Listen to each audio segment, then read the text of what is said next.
Hello, আসসালামু আলাইকুম। সবাই কেমন আছেন? আশা করি ভালো আছেন। এই তো আমার দাদা আমাকে দলিল দেখার জন্য বসায় দিছে। আসলে এতটুকু লেখাপড়া করি নাই যে দলিল পড়তে পারবো।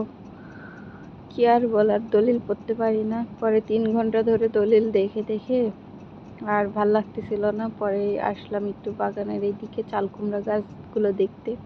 তো যে দেখে এই চাল কুমড়া চায়, কাকা নাকি কাকে দিয়ে দিছে। তো দেখতে আসলাম যে আর কয়টা আছে। দেন দেখতে দেখতে বৃষ্টি শুরু হয়ে গেছে, ঝুম বৃষ্টি। দেন কী করবো এখন, তো ভাবলাম একটু ভিডিও করি। তো দাদিকে বলতেছি একটু ভিডিও করো তো। আমি গোসল দিতেছি, দাদি তো ভিডিও করতে পারে না। তো আমি অন করে দিছি, দাদি ভিডিও করতেছে বৃষ্টির। হ্যাঁ, কারণ বৃষ্টির পরে আবার একটু মানে করলাম যে শহরে যাব, বের হলাম ওষুধ কিনতে যাব। তো বৃষ্টি আসছে আবার আসরের সময়। হ্যাঁ, আবার ওয়েট করতেছি। দেন যে শহরে চলে আসছি, এখান থেকে ঔষধ আর ওই যে মুরব্বির থেকে লটকন নিলাম। লটকনগুলো 200 টাকা কেজি নিল। তো আমি 50 টাকার লটকন নিয়েছি, এই যে এই কয়েকটা 250 গ্রাম। 250 গ্রাম লটকন এইগুলা। তো এখন আপনাদের একটা, তো আমার চলে আসলাম বাসায় এসে আবার আমার মনে চাইলো একটু বিরিয়ানি খাই। তো রান্না করি আর কি, একটু বিরিয়ানি রান্না করি। কেনা বিরিয়ানি আমার ভালো লাগে না। হ্যাঁ, তো আমার আন্টিরা রান্না করলে বা আমার ফুপুরা রান্না করলে ভাল লাগে। আর নিজে রান্না করলে একটু অল্প একটু খাইতে পারি, বেশি খাইতে পারি না। অনেকের মানুষ আছে বলে যে এই ফেভারিট জিনিস, যে তার খুব পছন্দের জিনিস। বাট আমার অতটাও পছন্দের তালিকায় নাই। অনেকের আছে যে ফুচকা খুব পছন্দ, আমার ফুচকা ভালো লাগে না। তো রান্না করতে করতে আপনাদের কালকের একটা ছোট্ট কাহিনী বলি। যে কালকে আমার বাবা কালকে আম নিয়ে আসছে। আম নিয়ে এসে আমারে বলছে যে কাটো, আমি খাবো। হ্যাঁ, তো আমি কাটতে গেছি। তো এখন দেখি বটি পিছলা পিছলা। তো আমি এবার জিজ্ঞাসা করছি বটি পিছলা কেন? তো বলতেছে যে কি কাটছেন বটি দিয়ে? আমি জিজ্ঞাসা করছি, বলছে সাবান কাটছে। কি সাবান কাটছেন? হচ্ছে যে গায়ে মাখা সাবান। আমি বলবেন না, আমি তো আম কেটে ফেলছি, এখন তো গন্ধ লাগবে সাবানের। ঠিক আছে, পরে আমি বটি ধুইলাম, আম কাটা শেষ করলাম। তো এখন আব্বু বলতেছে চাকু কই? উনি আর কথা বলে না, মুখ ঘোরায় অন্যদিকে হয়ে আছে, কথা বলতেছে না। তা আব্বু উঠে রাগ করে ওনাকে একটা চড় দিছে যে হ্যাঁ, ও খারাপ কি বললো, যে এরকম মুখ বাঁকা করে থাকিস। তার আমি বুঝলাম যে হয়তো কাজটা আজকেই করে নাই, অনেক দিনই করছে।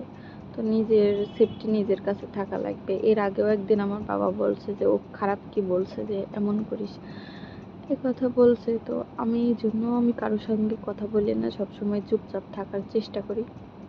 সবসময় চুপ থাকি, যে যত কথা কম বলা যাবে তত ভালো, যত দূরে থাকা যাবে তত ভালো। হ্যাঁ, কথা বলতে গেলে দেখা যাবে এইটা কমপ্লেন ওইটা কমপ্লেন তৈরি হবে। হ্যাঁ, এই জন্য আমি কারোর সাথে কথা বলি না নিজে থেকে। যদি আমাকে কেউ কিছু জিজ্ঞাসা করে তাহলে বলি। এই যে কথা বলতে বলতে দেখতে দেখতে রান্না শেষ। দেন আমি আবার এই যে খাওয়া শুরু করে দিছি সুন্দর করে। বেশ মোটামুটি সুন্দরই হয়েছে রান্না। এইটুকুই খাইতে পারবো, আর বেশি খাইতে পারবো না আমি। তো বলেন এখন আমার কি করা উচিত? কিভাবে আমি মিলেমিশে, আমি তো মিলেমিশেই থাকতে চাই, কিন্তু আসলে দেখলাম যে আপন ছাড়া পর কখনো আপন হয় না, এটাই আর কি। যে সৎ মা সৎ মাই হয়, আপন মার জায়গা আসলে কখনো নিতে পারে না। যতই উপরে যেটাই যতই ভালোটা দেখাক, কালকে আমি বুঝলাম যে এখানে আমার বাবার ভাষায় বুঝলাম যে এখানে কাহিনী অন্য কিছু আছে।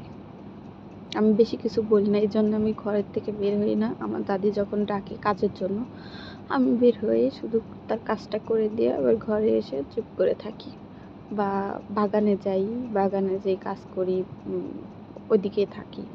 কারোর সাথে কোনো কথা নাই, চুপচাপ। এটা কি যে হাড্ডির মধ্যে ক্যালসিয়াম থাকে না, এটা আমি কখনোই খাই না। এটা কেমন যেন লাগে, আমার মাথা ঘুরে এগুলা খাইলে। অনেকে দেখি অনেক পছন্দ, আমার বাবা খায়, ভাইয়া খায়, বাট আমার খুব খারাপ লাগে এই জিনিসটা। আচ্ছা, এটা রেখে দেবো।